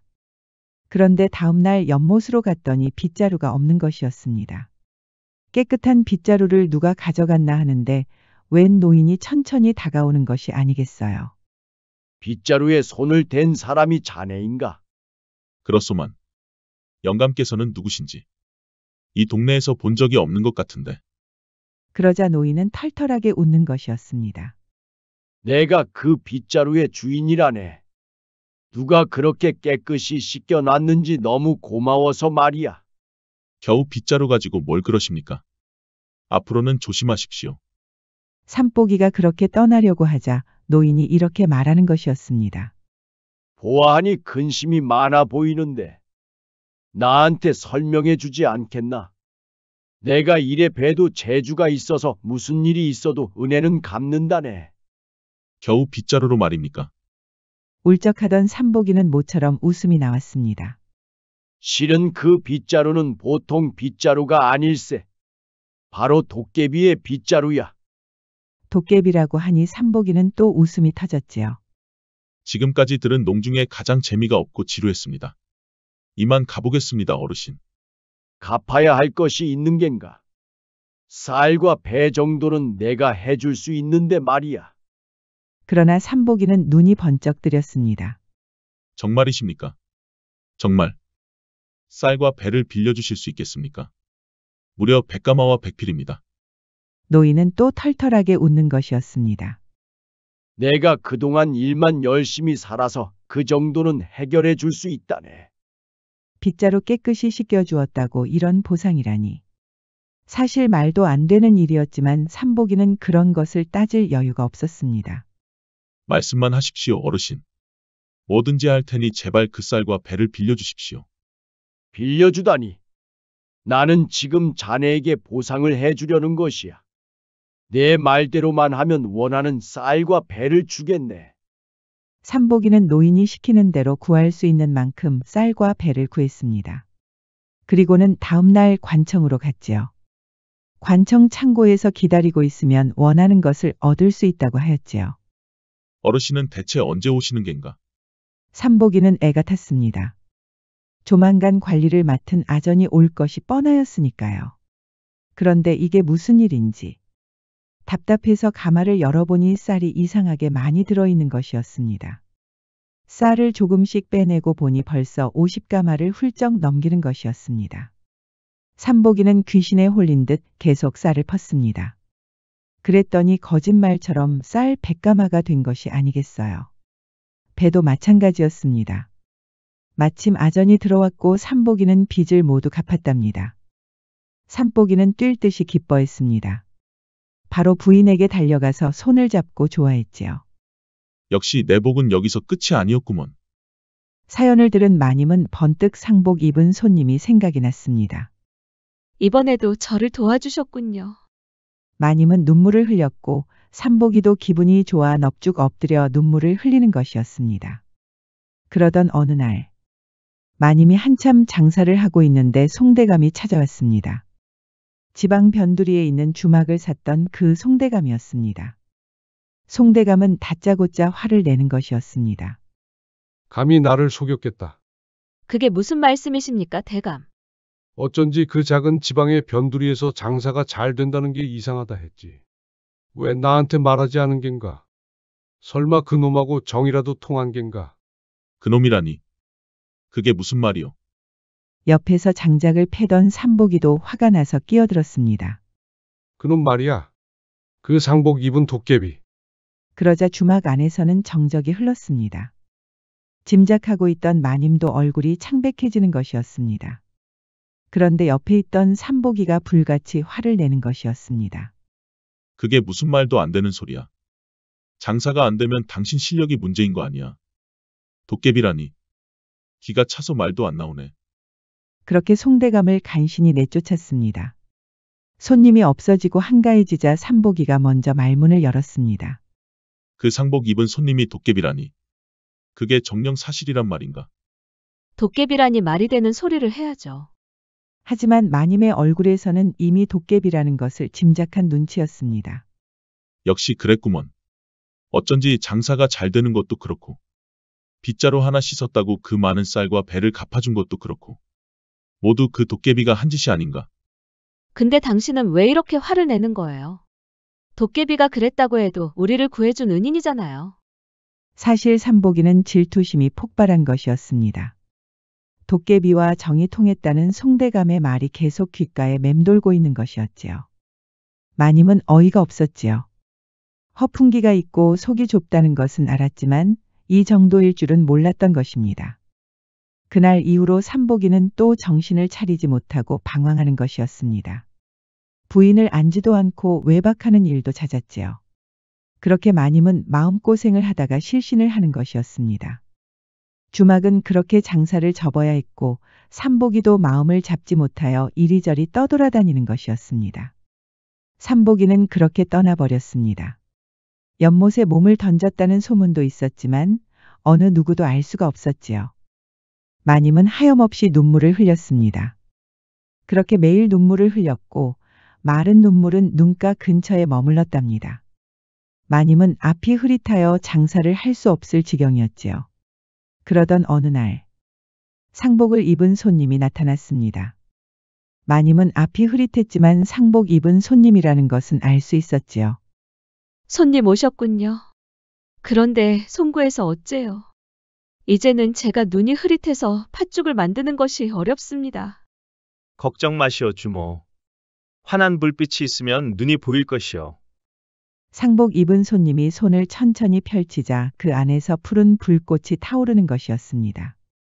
그 불꽃은 마님의 눈가에 포근히 앉는 것이었습니다. 정말 보입니다. 이렇게 보는 것에 감사할 줄이야. 마님은 기뻐하며 팥죽을 만들었습니다.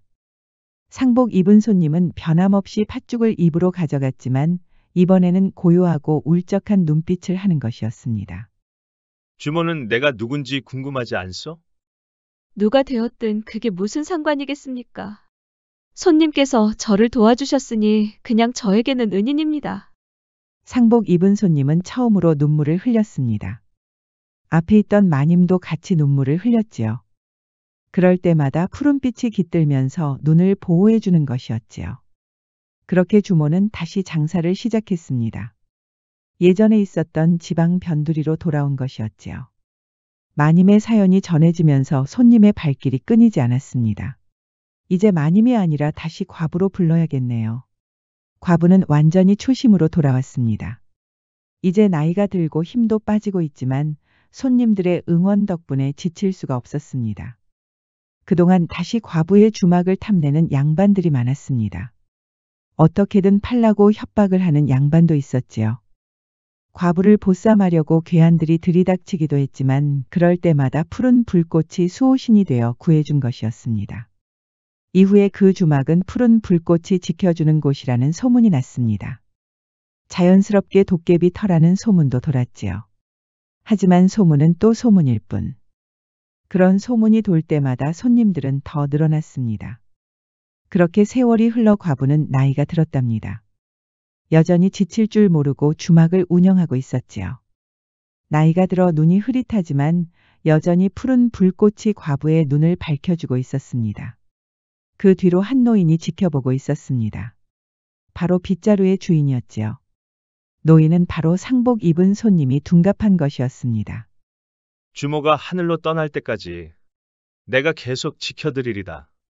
세월이 흘러 많은 사람들은 여전히 그 주막을 찾고 있습니다. 임금이 선비로 위장하여 먹을 정도로 맛집이었지요. 팥죽을 먹은 임금은 눈물을 흘릴 정도였습니다. 도깨비가 지켜준 주막이라니 얼마나 유명해졌을까요? 사랑이란 아무런 대가 없이 존재를 지켜준다고 하였지요. 도깨비와 과부는 천혜지각과 같이 서로 멀리 떨어져 있는 사이지만 정말 아련한 사랑이었습니다. 이 이야기는 한국 구전에서 전해지는 도깨비와 가난한 여자였습니다. 지금까지 백세아담 8번째 이야기였습니다. 백세아담 많이 사랑해주세요. 마지막으로 끝내려고 하는데 우리 과부가 할 말이 있다고 하네요.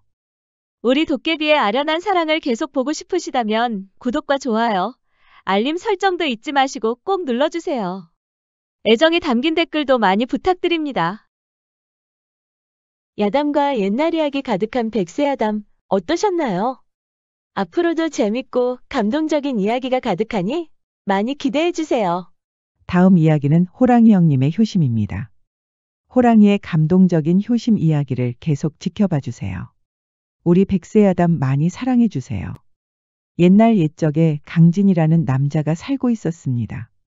어렸을 적에 아버지를 잃고 매일같이 복수할 날만 기다리고 있었지요. 아버지와 산책을 하러 갔던 날 늑대 한 마리에게 쫓긴 적이 있었답니다. 아버지는 강진이를 안 보이는 곳에 숨겨놓고 늑대를 유인했습니다. 이후로 아버지는 돌아오지 않았고 그날 밤에는 늑대의 울음소리가 들렸지요. 강진이에게 그 소리는 만찬을 끝낸 짐승의 웃음소리로 들렸답니다. 강진이는 준비가 끝났습니다. 아버지 역시 포수였고 그 뒤를 따를 것이라고 믿었지만 이렇게 복수를 위해 총을 들 것이라고는 생각지 못하였지요. 강진아, 어찌 너마저 이러느냐? 아버지도 그 위험한 포수를 하다가 그리 되었지 않았느냐. 너마저 떠나보내면 이 어미는 어찌 살라고 이러는 것이야. 걱정하지 마십시오, 어머니. 저는 절대 아버지처럼 허무하게 물러서지 않을 것입니다. 그날 아버지는 저를 지켜주시느라 늑대에게 총을 쏘지 못했습니다. 저는 그렇게 믿습니다, 어머니. 저는 반드시 복수할 것입니다. 보내주십시오, 어머니. 강진이는 어머니가 보는 앞에서 총을 쐈습니다. 저 멀리 있는 허수아비들을 백발백중으로 명중시키는 것이었지요. 저 정도라면 늑대가 오기도 전에 목숨을 잃을 것이 뻔했습니다. 어머니는 그제야 한숨을 쉬고 복수를 허락했습니다. 강진이를 떠나보내는 어머니의 마음은 찢어지게 아팠지요. 그렇게 강진이는 산으로 올랐습니다. 그동안 산짐승들이 무서워서 오르지 못한 산이었습니다. 숙달이 된 사냥꾼들도 조심스러운 곳이었지요. 강진이는 동굴에서 숙식을 해결하면서 독한 마음을 먹었습니다. 그렇게 하루가 지나고 한참 산을 오르는데 숲속에서 수상한 소리가 들렸습니다. 강진이는 얼른 총을 뽑아 대기하고 있었지요. 그런데 이게 무슨 일인지. 보기만 해도 무서운 호랑이가 눈앞에 나타난 것이 아니겠어요. 강진이 머릿속에는 늑대만 가득했지 호랑이는 전혀 염두에 두지 않았답니다. 불쑥 호랑이가 나타나자 강진이는 겁을 먹었습니다. 총알은 나약하게 호랑이 옆을 스치고 지나갔습니다. 호랑이는 으르렁거리며 강진이를 덮치기 직전이었습니다. 이런 말도 안 되는 일이. 어찌 하늘은 이렇게 무심하단 말인가. 아버지를 위해 복수할 날만 기다리고 있었는데 이렇게 허무하게 호랑이밥이 될 수 있단 말인가. 호랑이는 천천히 다가왔습니다. 사냥감을 노리는 매서운 눈빛이었지요. 그때 강진이는 한 가지 묘안이 떠올랐습니다. 이대로 죽을 수는 없다. 아버지, 이 불효자를 용서하소서. 강진이는 갑자기 호랑이 앞에서 넙죽 엎드렸습니다. 그러자 호랑이는 주춤하고 말았지요. 아이고 형님, 드디어 여기서 뵙는군요. 호랑이는 형님이라고 하니 당황할 수밖에 없었습니다. 내가 형님이라고. 이놈이 아주 웃기는 놈이구먼. 죽고 싶지 않으니까 별 해괴한 소리를 다 하는구나. 그렇지 않습니다, 형님. 몇 년 전에 아버지와 함께 갔을 때 일을 기억하지 못하십니까? 아버지라고 하였느냐? 그렇습니다, 형님. 아버지와 제가 형님을 얼마나 찾았는지 아십니까? 강진이는 살기 위해 아버지까지 운운한 것이었습니다. 강진이는 양심에 찔리면서도 죽지 않으려면 이 방법밖에 없다고 믿었지요. 아버지는 형님을 찾느라고 먼 길을 떠나셨답니다. 그날 이후로 돌아오지 않으셨습니다. 호랑이는 잠시 고민하더니 으르렁거렸습니다. 거짓말하지 마라 이놈아. 멀쩡한 호랑이를 사람으로 만들려고 하네 이놈이. 형님의 성함이 왕진이가 아닙니까? 잊으셨습니까? 형님이 곧 임금이 될 제목이라고 아버지가 지어주셨지 않습니까? 그러자 호랑이는 긴가민가했습니다. 왕이라고 하니까 그럴듯한 것이었지요. 스스로를 언제나 동물의 왕이라고 생각하고 있었으니까요. 호랑이가 가는 곳이면 어떤 짐승이든 꼼짝도 못하니 말이에요. 생각해보니까 나는 태어날 때부터 왕이었지. 그게 혹시 왕진이라는 이름 때문인가? 그러자 강진이는 속으로 웃음을 참았습니다. 제발 그렇게 생각해다오. 내가 복수를 끝내려면 반드시 살아야 한다. 너 같은 짐승한테 목숨을 빼앗길 사람이 아니란 말이야. 호랑이는 잠시 고민하더니 강진이에게 다가왔습니다. 강진이는 순간 흠칫하였지요. 거짓말이라는 것을 눈치챘을까요? 그런데 이게 무슨 일인지. 호랑이가 강진이의 어깨를 두드려주는 것이 아니겠어요. 너의 이름은 무엇이냐? 저는 강진이라고 합니다, 형님. 어머니께서도 형님을 꼭 보고 싶어 하실 겁니다. 그럼 내가 정말 왕년의 사람이었단 말인가? 어머니는 건강하신가? 아직 정정하십니다, 형님. 형님이 언제가 됐든 돌아오실 것이라고 믿고 있으니까요. 그러니 어서 저와 함께 가시지요, 형님. 그러자 호랑이는 풀이 죽었습니다. 이 몸으로 가면 어머니가 얼마나 놀라시겠느냐? 그러지 말고 네가 잘 말씀드리거라. 그런데 호랑이는 강진이의 총에 눈길이 갔습니다. 강진이는 또 잔뜩 긴장하고 말았지요. 그 총은 왜 가지고 다니는 것이냐? 실은 아버지에 대한 복수 때문입니다. 복수라니. 그건 또 무슨 말이냐? 강진이는 호랑이 얘기를 깃들어서 거짓말을 했습니다. 아버지가 호랑이 형님을 찾다가 늑대와 만났다는 것이었지요. 늑대 때문에 아버지가 돌아가셨다고 하니 호랑이도 분노하는 것이었습니다. 그 늑대라면 누군지 알 것 같구나. 강진이는 깜짝 놀랐습니다. 그 늑대를 아신다고 하셨습니까?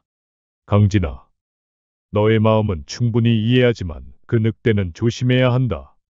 내가 알아서 처리할 테니 너는 집으로 돌아가거라. 하지만 강진이는 이대로 돌아갈 수가 없었습니다. 지금까지 복수의 날만 기다리고 있었으니 말이에요. 그렇지만 호랑이 앞에서 살아남으려면 돌아갈 수밖에 없었습니다. 호랑이는 돌아가는 강진이에게 손까지 흔들었습니다. 어머니 잘 보살펴드리거라. 강진이는 돌아오면서도 어이가 없었습니다. 세상에. 아무리 그래도 그렇지 형님이라니. 호랑이에게 형님이라고 하는 바보가 이 세상에 어디 있단 말인가. 어디 부끄러워서 누구에게도 털어놓을 수도 없겠구나. 어머니는 집으로 무사히 돌아온 강진이가 반가워 눈물을 흘렸답니다. 강진이는 호랑이 얘기를 절대로 할 수가 없었지요. 그런데 다음 날 아침에 놀라운 일이 생겼습니다. 강진이 집 앞에 멧돼지와 토끼가 쓰러져 있는 것이 아니겠어요. 강진이가 살펴보니 짐승이 문자국이 있었습니다. 설마 이것은 그 호랑이가 물어준 것인가? 아니야. 그럴 리가 없어. 강진이와 어머니는 모처럼 고기로 크게 포식하였답니다. 어머니가 최근에 몸이 허약하셨는데 고기를 드시면서 기력도 많이 되찾을 수 있었지요. 해가 떨어지자 강진이는 자는 척하고 밖을 내다보았습니다. 역시 그 호랑이가 멧돼지와 토끼를 물어다 놓는 것이었습니다. 설마 했는데. 저 호랑이가 설마 효도를 하고 싶은 건가? 강진이는 고기로 배를 채우고 다시 길을 떠났습니다. 이번에는 다른 길로 산에 올랐지요. 아버지와 함께 올랐던 곳으로 가는 길은 여러 갈래가 있었으니까요. 그렇게 한참을 올라가는데 고즈넉한 암자가 보이는 것이었습니다. 마침 목이 말랐던 강진이는 물을 얻어 마시려고 하였지요. 그러다 웬 노승과 어깨를 부딪힌 것이었습니다. 결례를 용서하십시오, 스님. 지나가는 나그네인데 물을 좀 얻어 마실 수 있겠습니까? 그런데 노승이 무척 긴장하는 것이었습니다. 강진이는 총 때문에 노승이 겁을 먹은 줄 알았습니다. 용서하십시오, 스님. 저는 위험한 사람이 아닙니다. 그저 늑대를 잡으려고 온 것입니다. 늑대라고 하였소. 그렇습니다. 저의 아버지를 해친 늑대입니다. 복수를 하려고 합니다. 그러자 노승은 귀신이라도 만난 것처럼 얼굴이 창백한 것이었습니다. 노승을 따라 암자의 방에 들어가니 동자승들이 있었습니다. 동자승들도 겁을 먹고 있었지요. 스님, 무슨 사연이라도 있는 겁니까? 실은 이 근처에 늑대가 출몰하고 있다오. 늑대라고 하셨습니까? 어떻게 생긴 놈입니까? 혹시 얼굴에 흉터가 있습니까? 그러자 스님은 기겁을 하는 것이었습니다. 그렇소.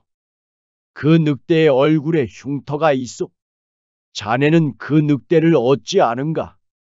노승은 사연을 듣더니 한숨을 푹 쉬는 것이었습니다. 심정은 이해하네만 아서는 것이 좋을 것 같네. 왜 그러십니까, 스님? 사실 그 늑대는 보통 짐승이 아니라네. 정확히 무슨 연유인지 모르겠으나 죽지 않는다는 소문이 있다네. 죽지 않는다니요. 좀 더 자세히 말씀해 주시지요. 이미 돌아가신 선사께서 말씀하시길 100년 묵은 늑대라는 말도 있다네. 그러니 우리와 같은 인간이 뭘 할 수 있겠는가? 그 늑대를 잡겠다는 사냥꾼들이 있었지만 다들 실패했지. 얼마 전에 산적들이 늑대를 잡아서 돈을 번다고 했는데 다들 목숨을 잃었다네. 강진이는 갑자기 기운이 빠지는 것이었습니다. 그 흉악한 산적들도 실패했다면 강진이의 총도 소용이 없을 것 같았지요. 게다가 그 늑대는 매년 혼인을 앞둔 여인을 잡아가는 짓을 한다네. 바로 이 아랫동네에 사는 아란이라는 여인이라네. 지금도 무서워서 어머니 손만 잡고 방에서 나오려고 하지 않아. 좌절한 강진이는 순간 분노하였습니다. 그것은 말도 안 됩니다.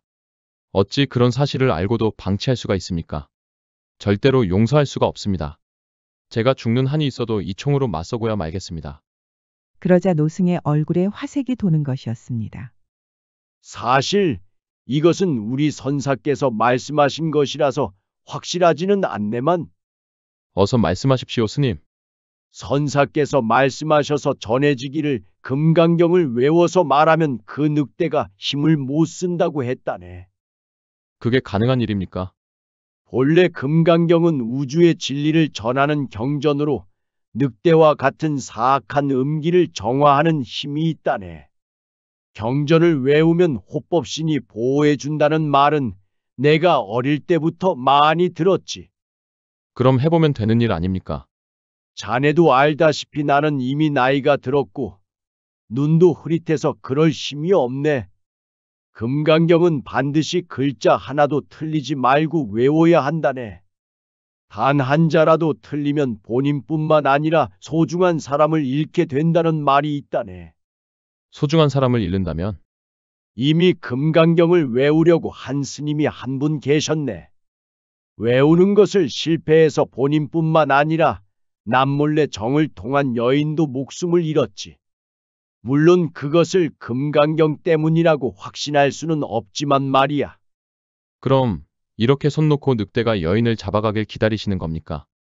내가 고개를 들 수가 없네만 지금은 그 누구도 금강경에 손을 댈 사람이 없다네. 강진이는 잠시의 고민도 없이 결정했습니다. 스님, 그 금강경은 제가 외우겠습니다. 그렇게 강진이는 용기를 내어 금강경을 외우기 시작했습니다. 늑대에게 복수할 기회라고 여기고 하루 종일 집중한 것이었지요. 하지만 그 많은 금강경을 외우는 것은 거의 불가능했습니다. 아무리 심지가 강한 강진이도 지칠 수밖에 없었지요. 그때 뒤에서 몰래 지켜보던 동자승들이 나섰습니다. 사실 저희들도 금강경을 열심히 외웠습니다. 그것이 사실입니까, 동자스님? 동자승들은 부끄러운지 얼굴이 빨개지는 것이었습니다. 어디 한번 시험해 보십시오. 상대께서는 어디까지 외우셨습니까? 다행히 강진이가 외우지 못한 구간은 동자승들이 외우고 있었습니다. 동자승들도 서로 나눠서 금강경을 외우고 있었지요. 그 늑대를 계속 지켜볼 수는 없지 않겠습니까? 큰 스님께서는 어림도 없다고 하셨지만 포기할 수는 없었습니다. 강진이는 사뭇 동자승들이 대견한 것이었습니다. 그리하여 강진이가 차마 외우지 못한 구간은 동자승들이 맡기로 하였지요. 금강경을 많이 외우면 외울수록 늑대의 힘을 빼놓을 시간도 많이 벌 것입니다. 이 정도라면 충분히 늑대를 제압할 시간이 되겠지요. 동자승들께서 외우실 때 제가 이 총으로 늑대를 무너뜨리겠습니다. 동자승들은 상상만 해도 신이 나는 것이었습니다. 그 순간을 우리도 구경하고 싶지만 어쩌겠어요. 우리가 외우고 있어야지. 동자승들은 서로 총 쏘는 순간을 보겠다고 다투는 것이었습니다. 복수를 위해 긴장하던 강진이는 모처럼 웃음이 나왔지요. 그렇게 암자가 활기를 띠고 있었지만 늑대가 올 시간은 천천히 다가오고 있었습니다. 강진이는 금강경을 가지고 아라나 씨의 집에 도착했습니다. 그 뒤로는 동자승들이 따라갔지요. 아라나 씨의 집은 양반댁이었습니다. 혼이 날 집은 이 고을에서 갑부로 유명한 김간애였지요. 강진이는 이들 양반들이 이해할 수 없다고 믿었습니다. 그리하여 금강경에 대한 사정은 설명하지 않고 곧장 아라나 씨의 집 앞에 있는 창고로 몰래 숨어들었습니다. 그리고 얼마 가지 않아 늑대가 나타났습니다. 숨죽였던 강진이는 눈앞에 원수가 나타나자 몸 안에 흐르던 피까지 끓는 것 같았습니다. 아버지의 원수. 반드시 갚고야 말겠다. 강진이는 직전까지 외우고 있던 금강경을 눈앞에서 찢어버렸습니다. 반드시 외우고야 말겠다는 다짐이었지요. 당황한 동자승들도 침을 꿀꺽 삼키더니 비장한 각오를 하는 것이었습니다. 늑대가 아라나 씨가 있는 방까지 다가왔습니다. 그때 강진이가 침착하게 금강경을 외우기 시작했습니다. 일부러 시간을 벌려고 시를 읊는 것처럼 천천히 읽는 것이었지요. 그러자 늑대가 크게 당황하는 것이었습니다. 노승이 말한 것처럼 효과가 있었습니다. 늑대는 잠시 머리를 흔들더니 다시 방으로 들어가려고 했습니다. 다급한 강진이가 읽는 속도를 올리자 늑대가 뒤로 물러났습니다. 어지러운지 머리를 흔들더니 그 자리에 주저앉는 것이었습니다. 강진이는 이미 온몸에 땀이 차고 있었지요. 금강경을 빨리 읽을수록 늑대가 더 힘이 약해지는 것이었습니다. 이대로 갔다가는 금방 외우는 것이 바닥이 날 것이 자명하구나. 눈치를 챈 동자승들은 얼른 외울 준비를 했습니다. 강진이 옆에 앉아서 침착하게 금강경을 한 명씩 외웠습니다. 외우는 것을 마친 강진이가 총을 들고 창고 밖으로 나왔습니다. 아버지의 원수다 이놈. 그런데 이게 무슨 일인지 동자승들이 너무 긴장해서 금강경을 깜빡 잊은 것이었습니다. 늑대는 바로 정신을 차리고 강진이에게 달려들었지요. 강진이는 총을 쏘기도 전에 당할 위험에 빠졌습니다. 그때 늑대를 기습한 것이 있었으니 바로 강진이가 형님이라고 속였던 호랑이였습니다. 강진아, 너 이놈아. 내가 분명히 알아서 처리한다고 했거늘. 어찌 이런 위험한 짓을 하였느냐. 강진이는 너무 놀라서 말을 잇지 못하였지요. 동자승들도 호랑이까지 등장하자 바지에 오줌을 지리는 것이었습니다. 그런데 호랑이가 동물의 왕답지 않게 갑자기 미소를 짓는 것이 아니겠어요. 그래도 아주 용감하구나, 강진아. 그래야 이 왕진이의 동생인 게지. 잘 지켜보거라. 아버지의 원수는 내가 갚겠다. 호랑이는 조금도 물러서지 않고 늑대를 제압하는 것이었습니다. 늑대도 만만치 않았지요. 노승의 말대로 100년 묵은 늑대였는지 힘이 만만치 않은 것이었습니다. 하지만 호랑이의 의지가 더 강력했습니다. 이것이 과연 부성의 덕분이었을까요? 그리하여 늑대는 호랑이 앞에 쓰러지고 말았습니다. 강진이는 곧장 복수를 하려고 했지만 늑대가 눈물을 흘리는 것이 아니겠어요. 강진이는 여전히 똑똑히 기억하고 있었습니다. 만찬을 끝낸 늑대의 울음소리. 하지만 늑대에게 사연이 있었습니다. 아버지를 잃었던 그날 밤. 늑대의 새끼가 인간이 놓은 덫에 걸렸습니다. 어렵게 덫에서 새끼를 빼냈지만 마침 강진이와 아버지가 나타난 것이었습니다. 늑대는 어미의 본능으로 강진이와 아버지를 위협한 것이었지요. 아버지는 강진이를 숨기고 늑대를 유인했습니다. 아버지는 총을 쏘려고 하였지만 늑대와 함께 있는 새끼를 본 것이었습니다. 아버지는 총을 쏘지 못했습니다. 새끼를 지키려고 한 늑대의 눈에서 빛을 보았기 때문이었습니다. 그렇게 아버지는 낭떠러지로 떨어지고 말았지요. 늑대는 하염없이 눈물을 흘렸습니다. 아버지가 자식인 강진이를 숨겨놓았다는 것을 알고 있었지요. 사연을 들은 강진이는 눈물을 흘렸습니다. 호랑이는 강진이의 어깨를 두드리며 위로하였지요. 늑대는 이미 새끼를 잃었던 터라 인간에 대한 증오가 있었습니다. 그리하여 매년 혼인을 앞둔 여인을 잡아갔던 것이지요. 하지만 잡혀간 여인들은 죽지 않고 살아 있었습니다. 동굴 안에 갇혀서 늑대가 던져준 음식을 먹으면서 살고 있었지요. 이 사건으로 인해 전국이 발칵 뒤집혔습니다. 조정까지 이야기가 전해지면서 강진이가 우수한 신랑감이라는 말도 돌았답니다. 그러던 어느 날, 강진이는 몰래 멧돼지를 놓고 가는 호랑이를 기다리고 있었습니다. 이게 다 형님 덕분입니다. 강진이는 여전히 양심에 찔렸지만 호랑이가 형님처럼 늠름해 보였답니다. 그것보다 우리 아우는 혼인을 안 할 참인가?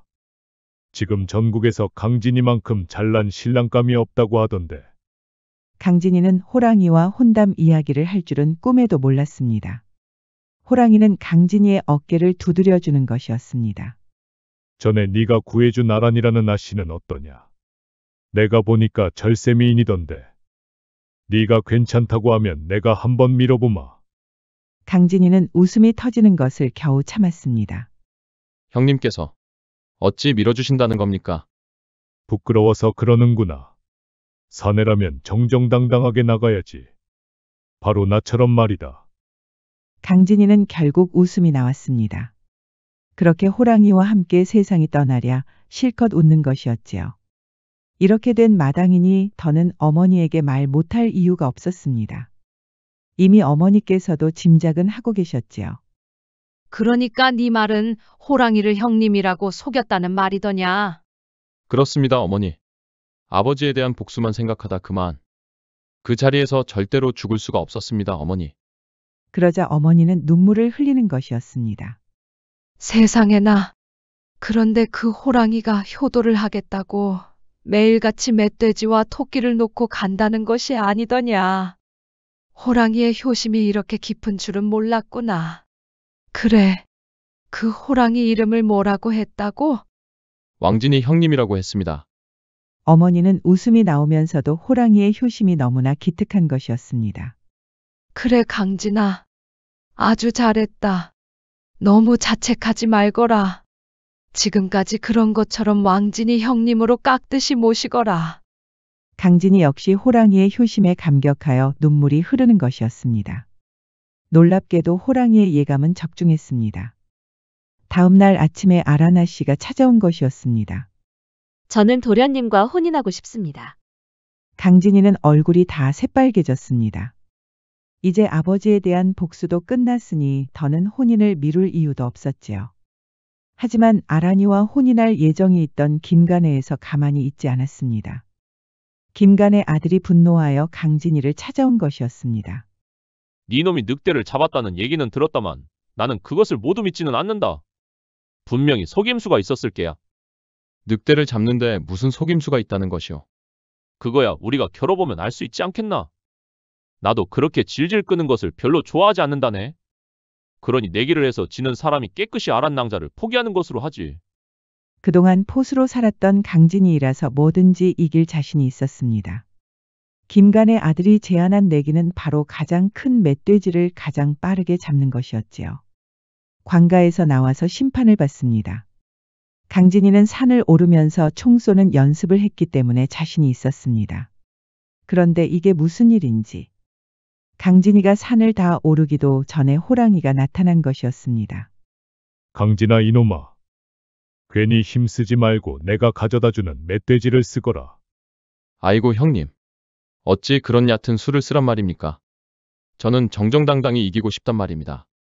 강진이는 역시 내 아우가 확실하구먼. 그래야 사내 인계지.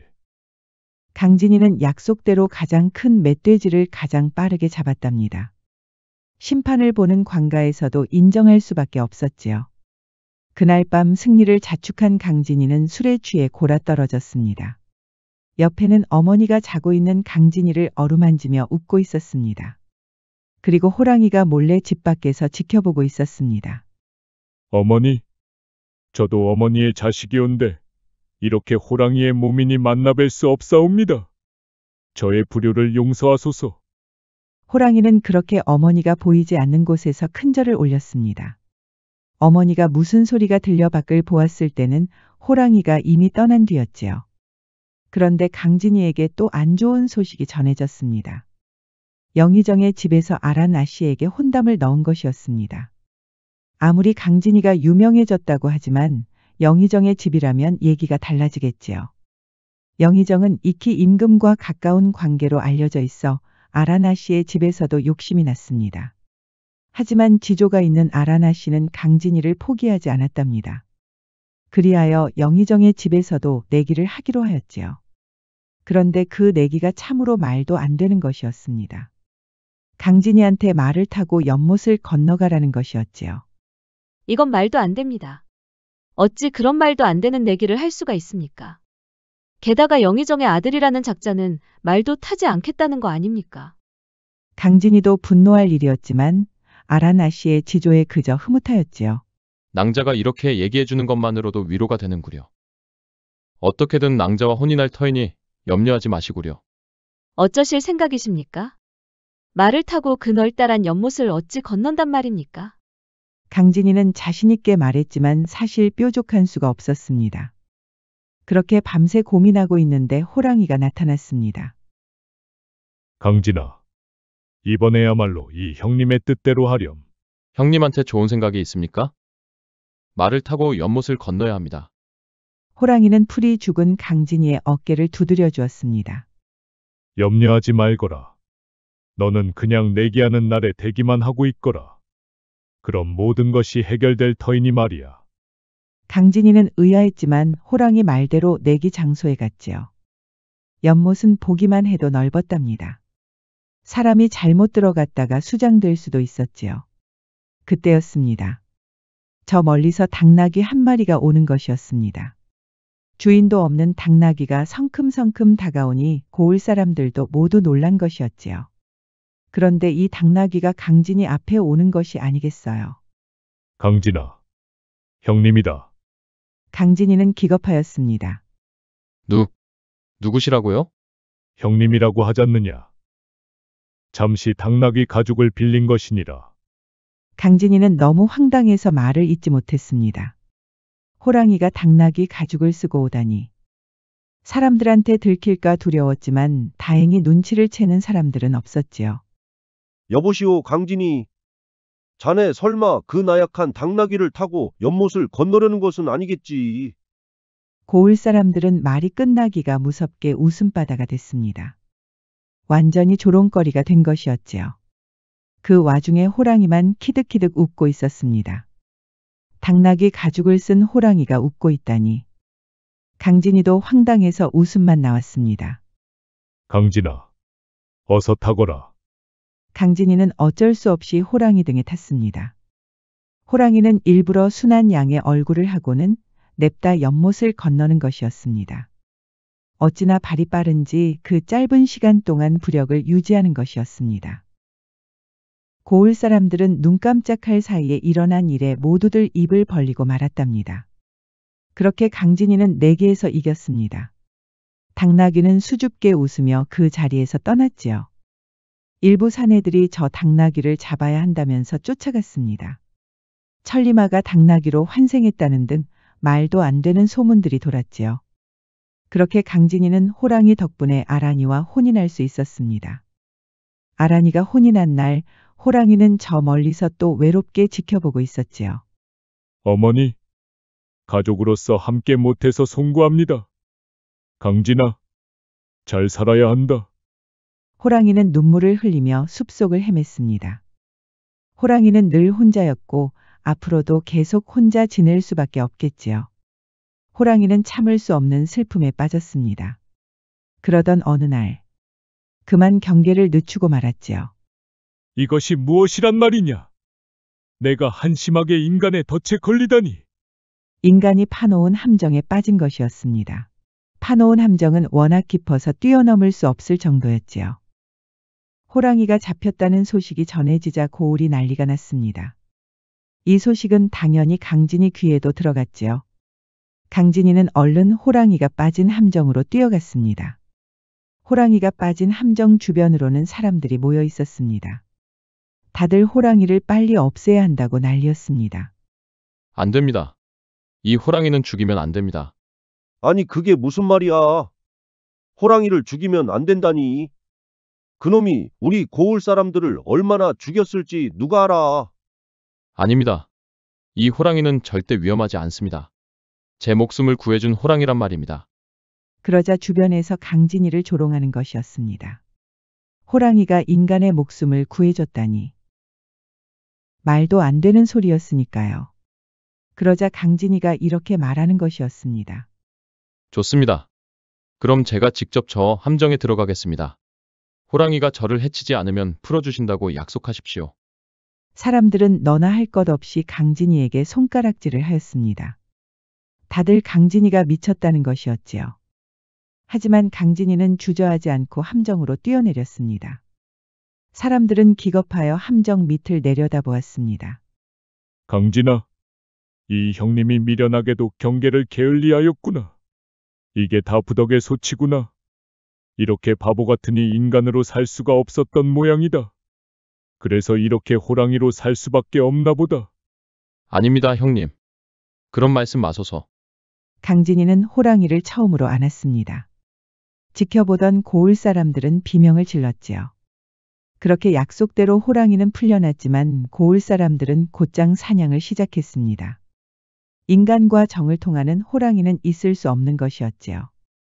강진이는 만류했지만 영의정의 지시로 관가에 끌려갔습니다.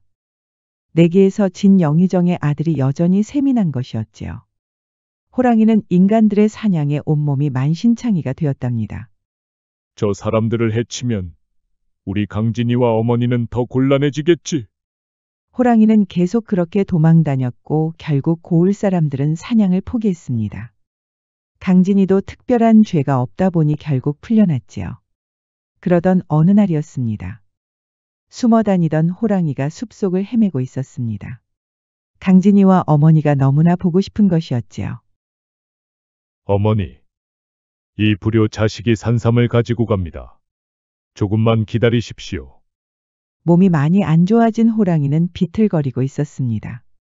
가는 길에 잠시 쓰러지기도 하였지요. 그렇게 집에 도착했는데 이게 무슨 일인지 집에서 울음소리가 들리는 것이었습니다. 호랑이는 놀라서 집을 들여다보았지요. 강진아, 내가 늘 말했지만 아버지는 널 자랑스러워 하실 것이다. 그러니 그만 눈물을 그치거라. 강진이는 말을 잇지 못하고 누워 계신 어머니 옆에서 눈물을 흘리고 있었습니다. 그리고 강진아, 내가 이렇게 눈을 감지 못하는 이유는 왕진이 때문이다. 왕진이만 생각하면 가슴이 미어지는구나. 우리 왕진이는 잘 살고 있는지 모르겠구나. 걱정하지 마십시오, 어머니. 왕진이 형님은 제가 반드시 찾아내겠습니다. 기백이 있으신 분이니 살아 계실 겁니다. 그래, 고맙구나. 강진아, 사랑한다. 그리고 우리 왕진이도 사랑한다. 그렇게 어머니는 숨을 거두셨습니다. 지켜보던 호랑이는 충격을 받았지요. 숲속으로 계속 달리던 호랑이는 너무 무리하여 심장에도 큰 충격을 받았습니다. 그렇게 호랑이도 숨을 거두고 말았답니다. 어머니, 이 불효자를 용서하소서. 호랑이의 시신은 아란이의 식솔들이 직접 데려왔습니다. 비록 짐승이었지만 사정을 알고 있는 아란이는 어른 대하듯 깍듯이 모셨지요. 강진이는 쓰러진 호랑이 앞에서 펑펑 울었답니다. 강진이에게는 둘도 없는 형님이었던 호랑이는 이렇게 세상을 떠났습니다. 그렇게 호랑이의 시신은 강진이 어머니의 묘지 옆에 묻었습니다. 강진이는 그 묘를 바라볼 때마다 호랑이가 자신의 어깨를 두드려준 일이 기억이 났지요. 그럴 때마다 눈물이 또 흘렀지만 호랑이의 효심에 또 한 번 감동하는 것이었습니다. 마지막까지 효도를 다한 호랑이의 이야기를 전해드리며 오늘의 백세야담을 마치겠습니다. 지금까지 백세야담 9번째 이야기였습니다.